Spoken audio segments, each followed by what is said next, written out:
Good afternoon friends, very good afternoon to all of you. Okay, तर मागच्या लेक्चरमध्ये आपण काय शिकलो होतं बेटा? मागच्या लेक्चरमध्ये आपण सर्व काही टाईप शिकले होते. कशाचे शिकले होते बेटा? कॉन्टॅक्ट आणि नॉन कॉन्टॅक्ट फोर्सेस. ओके, मागच्या लेक्चरमध्ये आपण नॉन कॉन्टॅक्ट फोर्स संपून टाकलं. त्याच्या आधीच्या लेक्चरमध्ये आपण कॉन्टॅक्ट फोर्स संपून टाकलं. ओके, तर आज आपण पाहणार आहोत बेटा आपल्या फोर्स अँड प्रेशर चॅप्टरमध्ये. काय पाहणार आहोत आज आपण? फोर्स अँड प्रेशर या चॅप्टरमध्ये आपण आज काय पाहणार आहोत? Balance and unbalance forces. काय असते बेटा बॅलन्स फोर्स? काय असते बेटा अनबॅलन्स फोर्स? पहा, लक्षात घ्या, शब्दच अर्थ सांगत असतो. बॅलन्स म्हणजे दोन्ही साईडकडून व्यवस्थित बॅलन्स आहे, इक्वल आहे की नाही. अनबॅलन्स म्हणजे दोन्ही साईडकडून अनइक्वल आहे. मग बॅलन्स फोर्स काय होत असते बेटा? पहा, लक्षात घ्या, बॅलन्स फोर्स म्हणजे काय होत असते. पहा, समजा हा एक ऑब्जेक्ट आहे. ओके, समजा हा एक ऑब्जेक्ट आहे. या ऑब्जेक्टला हा व्यक्ती आहे की नाही, या ऑब्जेक्टला हा व्यक्ती आहे की नाही,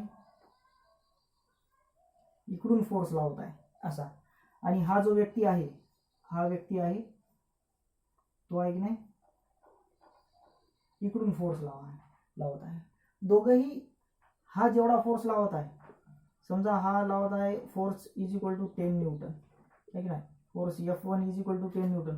हा लावत आहे F2 नावाचा फोर्स 10 न्यूटनच आहे की नाही. पहा, लक्षात घ्या, जनरली हा व्यक्ती सुद्धा फोर्स 10 न्यूटनचा लावायला, हा व्यक्ती सुद्धा फोर्स 10 न्यूटनचा लावायला आहे की नाही. मग मला एक गोष्ट सांगा, हे जे सेंटरला ठेवलेला जो ब्लॉक आहे, हा कुठे हलेल? हा ब्लॉक या डायरेक्शनला जाईल की या डायरेक्शनला जाईल? नाही, तो ब्लॉक कुठेच जाणार नाही. तो ब्लॉक जाग्यावरच थांबल आहे की नाही. तो ब्लॉक जाग्यावरच थांबल. का? कारण या साईडनं जेवढा फोर्स लागत आहे तेवढाच फोर्स या साईडनं लागत आहे. म्हणजे काय? दोन्ही साईडचा फोर्स इक्वल आहे, बॅलन्स आहे की नाही. मग यालाच म्हणतात बॅलन्स फोर्स. डेफिनेशन कशी राहील पहा बेटा याची, आहे की नाही. Equal forces. काय? इक्वल फोर्सेस म्हणजे दोन्ही साईडकडून एखाद्या ऑब्जेक्टवर इक्वल फोर्सेस लागणे. दोन्ही साईडकडून एखाद्या ऑब्जेक्टवर इक्वल फोर्सेस लागणे, याला काय म्हणतात बेटा? Balance force. बॅलन्स फोर्सचं पहा, लक्षात घ्या, equal forces can be acted on the objects. पहा, पहिला पॉईंट काय असते पण या गोष्टीचा?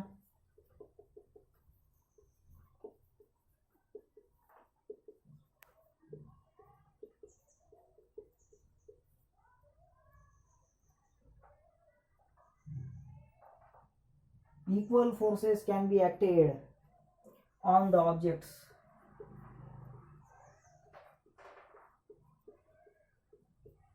Equal forces can be acted on the objects in opposite direction. In opposite direction, है कि नहीं, is called as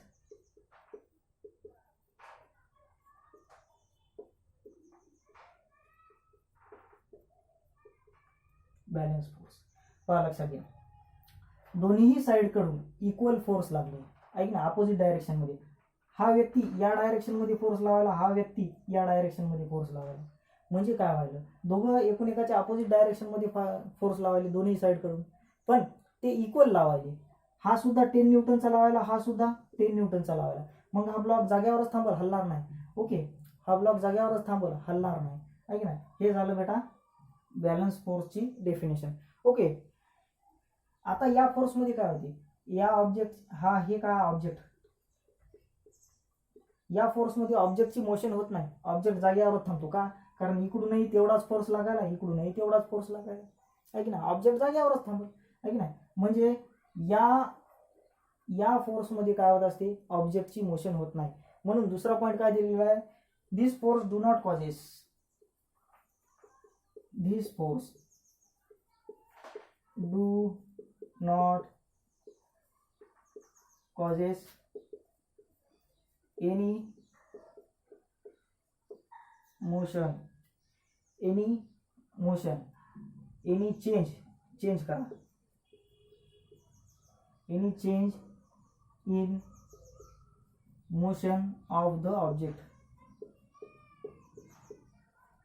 आहे की नाही. पहा, आणि ह्या एक्झाम्पलद्वारे तुम्हाला मी समजून सांगितलं बॅलन्स फोर्स काय आहे की नाही. याचं एक्झाम्पल लिहा, tug of war. Tug of war हे याचं एक्झाम्पल आहे. पहा, लक्षात घ्या, टग ऑफ वॉर म्हणजे काय? तुम्ही दोरी ओढाओढी पाहिली असेल ना. पहा, आहे की नाही, अशी एक लाईन राहते, ही दोरी राहते, या दोरीच्या इकडल्या, हे बघा हे दोरी सेंटरला राहते, या दोरीच्या इकडल्या साईडला माणसं राहतात आणि इकडल्या साईडला सुद्धा माणसं राहतात. हे दोरी आता सेंटरला आहे, दोघंही फोर्स लावायले, हे इकडं फोर्स लावायले, हे इकडं फोर्स लावायले, दोघंही ओढायले दोरी. ओके, हे दोघंही जण सेमच फोर्स लावायले, तर दोरी सेंटरलाच राहील ना, आहे की नाही. मग याला म्हणत असतं टग ऑफ वॉर, दोरी ओढाओढी. टग ऑफ वॉर म्हणजे काय, दोरी ओढाओढी, आहे की नाही. तर हे झालं बेटा बॅलन्स फोर्स बद्दल. बॅलन्स फोर्स म्हणजे काय, दोन्ही साईड कडून इक्वल फोर्स लागणे, दोन्ही साईड कडून अपोजिट डायरेक्शन मध्ये इक्वल फोर्स लागणे. ओके, त्याला म्हणतात बॅलन्स फोर्सेस.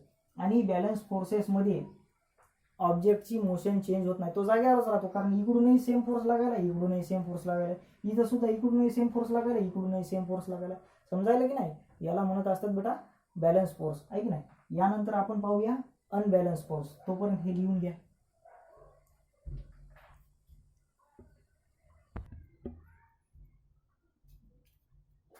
ओके बेटा, तर आता आपण पाहणार आहोत अनबॅलन्स फोर्स. काय अनबॅलन्स फोर्स, पहा लक्षात घ्या बेटा. अनबॅलन्स फोर्स म्हणजे काय, बॅलन्स फोर्सच्या एक्झॅक्ट उलट म्हणजे अनबॅलन्स फोर्स.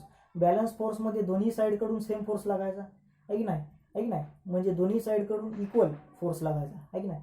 पण अनबॅलन्स फोर्समध्ये काय होईल, दोन्ही साईडकडून अनइक्वल फोर्स लागेल. फॉर एक्झाम्पल आपण तोच ऑब्जेक्ट घेतला असा, आहे की नाही, आपण तोच ऑब्जेक्ट घेतला, याच्या इकडल्या साईडला एक नाही व्यक्ती घेतला, आहे की नाही, आहे की नाही, इकडल्या साईडला आपण व्यक्ती घेतला आणि याच्या इकडल्या साईडला सुद्धा आपण एक व्यक्ती घेतला, आहे की नाही.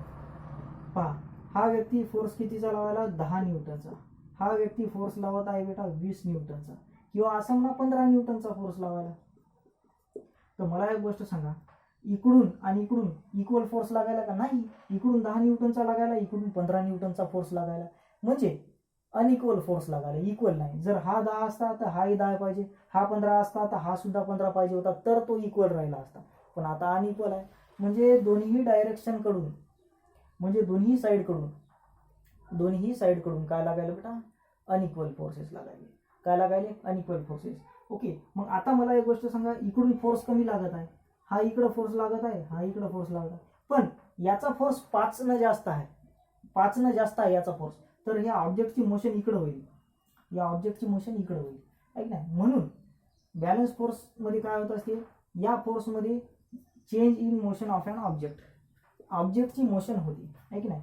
अनबॅलन्स फोर्समध्ये ऑब्जेक्टची मोशन होते. आणि राहिला प्रश्न डेफिनेशनचा, डेफिनेशन काय आहे, बॅलन्सच्या उलटी. पहा, unequal forces can B acted on the object in same or opposite direction, आहे की नाही. पहा, सेम किंवा अपोजिट डायरेक्शन मध्ये दोन्ही साईडनं सेम किंवा अपोजिट डायरेक्शन मध्ये अनइक्वल फोर्सेस लागणे, आहे की नाही. इकडून 10चा लागायला, इकडून 20चा लागायला. ओके, म्हणजे काय म्हणालो आपण, याला जर आपण F1 म्हणलं, याला F2 म्हणू, आहे की नाही. म्हणजे आपण असं म्हणू शकतो इथं F1 is not equal to F2, आहे की नाही. तर हे झालं बेटा अनबॅलन्स फोर्स, हे झालं बेटा अनबॅलन्स फोर्स. म्हणजे दोन्ही साईडकडून सेम किंवा अपोजिट डायरेक्शन मध्ये, दोन्ही साईडकडून सेम किंवा अपोजिट डायरेक्शन मध्ये कसे फोर्स लागायले, अनइक्वल फोर्सेस लागायले. आणि त्या अनइक्वल फोर्सेसमुळे ऑब्जेक्टची मोशन होत आहे. पहिले बॅलन्स फोर्समध्ये होत नव्हती, कारण दोन्ही साईडकडून सेम इक्वल फोर्स लागायचे. समजलं. तर हे झालं बेटा अनबॅलन्स फोर्स. ओके, हे झालं बेटा अनबॅलन्स फोर्स, आहे की नाही. चला लिहून घ्या.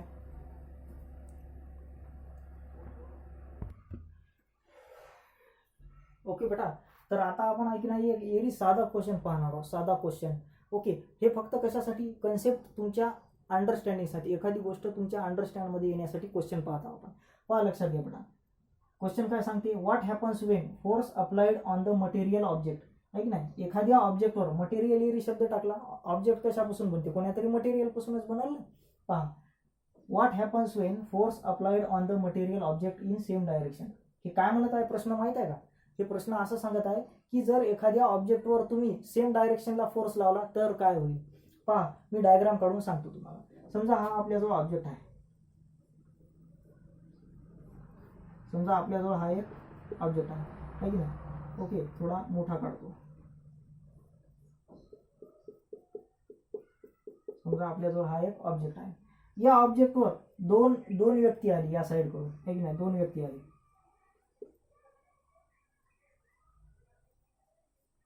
ओके, इकडून एक व्यक्ती आला,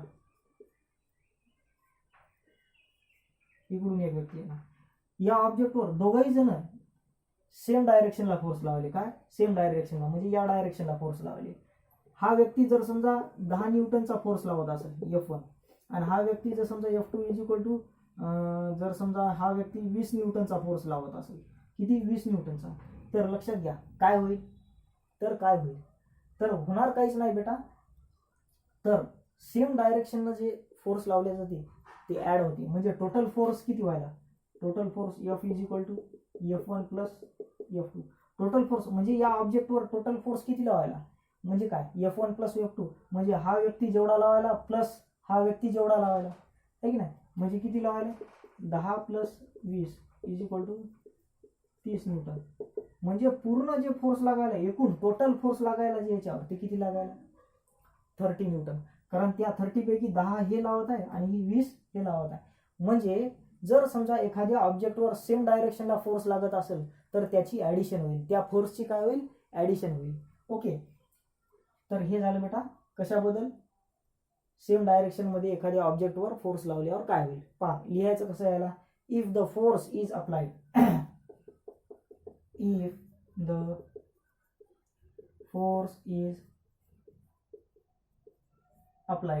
if the force is applied in same direction, comma, it gets added up.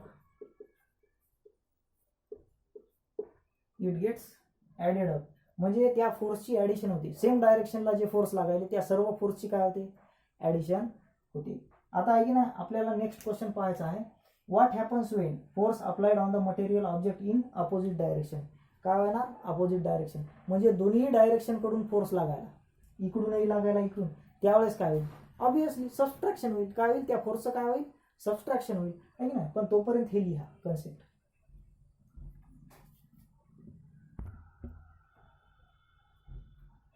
Okay beta, so our next question is what happens when force applied on the material object in opposite direction. समजा एक material object आहे, same मागच्या सारखा काढूया आपण. हा material object आहे. काय? मटेरियल ऑब्जेक्ट आहे. या मटेरियल ऑब्जेक्टला इकडून काही फोर्स लागायला आणि इकडून काही फोर्स लागायला. या मटेरियल ऑब्जेक्टला इकडून काही फोर्स लागत आहे आणि इकडून फोर्स लागत आहे. या मटेरियलवर इकडून 10 न्यूटनचा फोर्स लागत आहे, इकडून 15 न्यूटनचा फोर्स लागत आहे. ओके, हा फोर्स इकडे लागत आहे, हा फोर्स इकडे लागत आहे. This is F1, this is F2. तर त्या मटेरियल ऑब्जेक्टवर टोटल फोर्स किती लागायला पूर्ण? तर लक्षात घ्या. ओके, ज्या वेळेस दोन्ही साइड कडून फोर्स लागत नाही, पहा इकडून 10 न्यूटन लागत आहे, इकडून 15 न्यूटन लागत आहे. म्हणजे या 15 पैकी या 10 न्यूटननं याच्या 10 न्यूटनला काटलं, याच्या 10 न्यूटननं याच्या 10 न्यूटनला न्यूट्रल केलं, उरलं किती? 5 न्यूटन. म्हणजे या ऑब्जेक्टवर 5 न्यूटनचा फोर्स लागायला. किती? 5 न्यूटनचा फोर्स लागायला. आणि या ऑब्जेक्टची मुवमेंट या डायरेक्शनला होईल. म्हणजे टोटल फोर्स किती होईल? F is equal to F1 plus F2, F1 plus F2 होईल, आहे की नाही? टोटल फोर्स किती होईल? F1 plus F2. तुम्ही म्हणत असाल येतं F1 प्लस F2 का? ओके, पहा तुम्हाला समजत नसेल कदाचित, तर असं करू आपण. जी व्हॅल्यू मोठी आहे तिला इकडे ठेवतो, F2 मायनस F1 करू, आहे की नाही? किती आहे? 15 minus 10 is equal to 5. 15 minus 10 is equal to 5. म्हणजे 5 न्यूटनचा फोर्स लागत आहे या ऑब्जेक्टवर आणि या ऑब्जेक्टची मुवमेंट या डायरेक्शनला आहे, लेफ्ट डायरेक्शनला आहे. ओके, समजलं बेटा? पहा, when force is applied on the material object in opposite direction, it gets subtracted. है कि नहीं? The net force is it gets subtracted. File याचं असंच, it get subtracted. जर असं समजत नसेल तर डिफरन्स बिटवीन टू, दोन फोर्सच्या मधातला डिफरन्स, आहे की नाही? Difference between two. जर तुम्हाला ऐक ना असं लिहा वाटत असेल, तुम्हाला ऐक ना मी सायंटिफिकली लिहून देतो. पहा, लक्षात घ्या. If the force is applied, पहा इथं लिहितो, if the force is applied in material object in opposite direction, इथपर्यंत लिहायचं, opposite direction. If the force is applied on the material object in opposite direction, comma. The net force is the comma. The net force is the difference between two forces.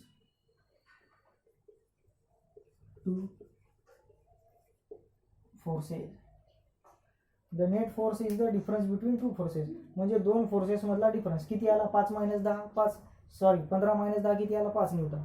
Okay, if the force is acted on the material object in opposite direction, comma, the net force is the difference between two forces. The net force is the difference between two forces. दोन force जे लागायले त्या दोन force मधला difference म्हणजे net force म्हणजे total force आहे की नाही. चला, तर हे झालं बेटा कशाबद्दल. हे जे मी लिहून दिलं ना हे इथं लिहायचं आणि डायग्राम काढली तरी चालते नाही काढली तरी चालते, पण समजून येण्यासाठी डायग्राम काढलेली चांगली. ओके, पहा, चला हे लिहून टाका.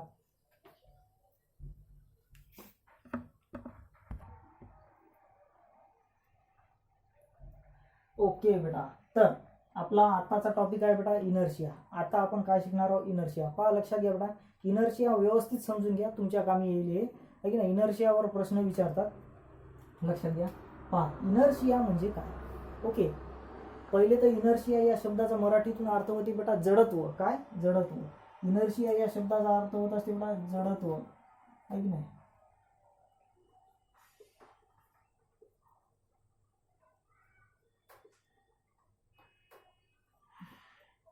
जडत्व जडत्व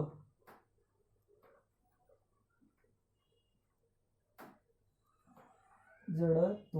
ओके, पहा आता लक्षात घ्या या इनर्शियाचा अर्थ काय होते. पहा लक्षात घ्या याची डेफिनेशन काय. The tendency of an object. काय the tendency of an object to maintain it state or position. To maintain it state or position in the absence of force is called as inertia.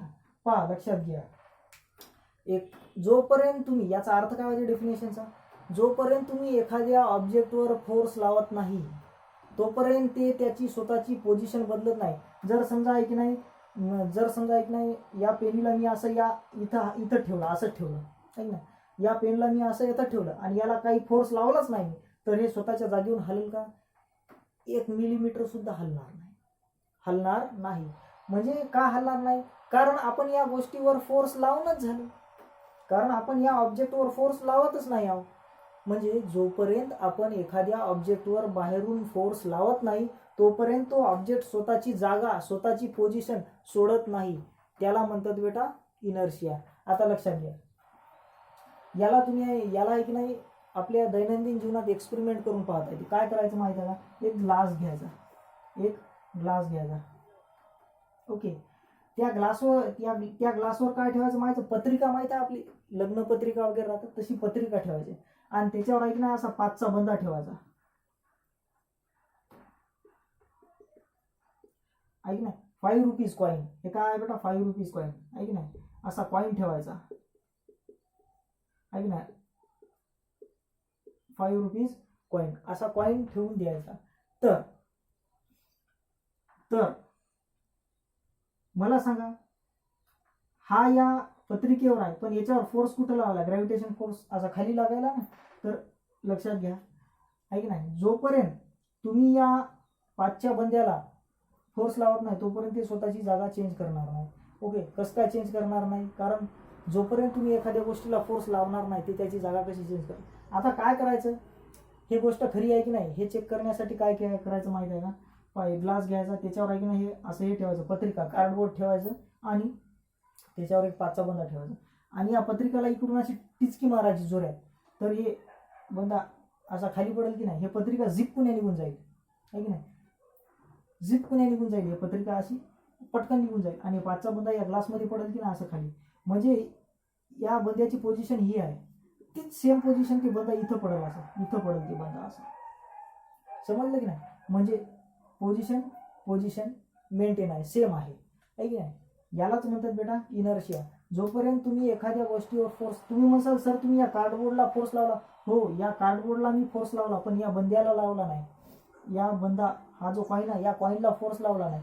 तो direct इथं पडणार आणि हे सिक्कून निघून जाणार हे पत्रिका, म्हणजे त्याला म्हणतात इनर्शिया. म्हणजे या बंद्याची पोझिशन ही आहे, तीच ही पोझिशन इथं सुद्धा त्यानं ठेवली, ऐक नाही. म्हणजे जोपर्यंत तुम्ही या बंद्यावर फोर्स लावणार नाही, या कॉईनवर फोर्स लावणार नाही, तोपर्यंत तो कॉईन स्वतःची पोझिशन बदलणार नाही, ऐक नाही. कार्डबोर्डवर फोर्स लावला आपण, कॉईनवर नाही. ओके, त्याला म्हणतात इनर्शिया. पहा, the tendency of an object to maintain its position. Maintain म्हणजे आपली पोझिशन जशाच तशी ठेवणे, न बदलणे म्हणजे मेंटेन करणे, न बदलणे म्हणजे मेंटेन करणे, ऐक नाही. पहा, the tendency of an object to maintain its position in the absence of force. जोपर्यंत आपण याला फोर्स लावणार नाही तोपर्यंत तो ऑब्जेक्ट स्वतःची पोझिशन मेंटेन करून ठेवल, त्याला म्हणतात इनर्शिया.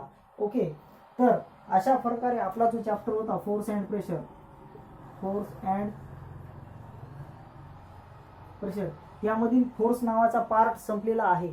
फोर्स नावाचा पार्ट संपलेला आहे. आता आपण पाहणार आहोत नेक्स्ट लेक्चरपासून प्रेशर. नेक्स्ट लेक्चरपासून आपण काय पाहणार आहोत? प्रेशर. तोपर्यंत व्यवस्थित नोट्स काढा, वाचा, लिहा. ओके, हे नोट करा. चला.